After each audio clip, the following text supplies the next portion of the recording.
Hadirin pencinta seni yang berbahagia, sebagai persembahan terakhir, Sanggar Bina Yowana Santi Puri Menara Kru akan menampilkan tari legong kreasi Mas Kanaka.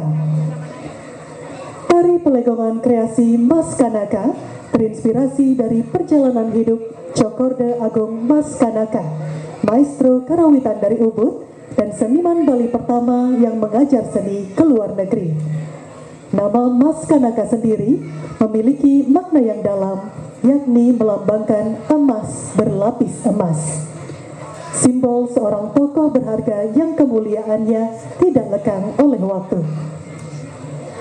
Koreografi ini menampilkan stilirisasi gerak mekendang dalam bentuk pelegongan baru, menggambarkan kekuatan, ketepatan, dan semangat kepemimpinan seorang seniman.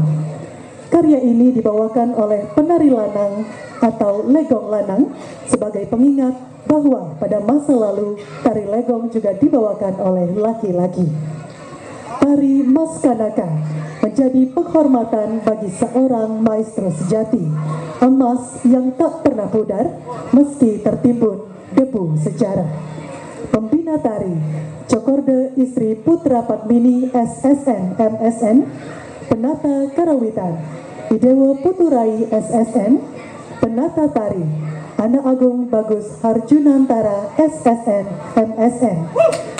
Hadirin, langsung saja kita saksikan bersama persembahan terakhir Sanggar Bina Yowana Santi Puri Menara Kru dengan tari legong kreasi Mas Kanaka. Selamat menyaksikan.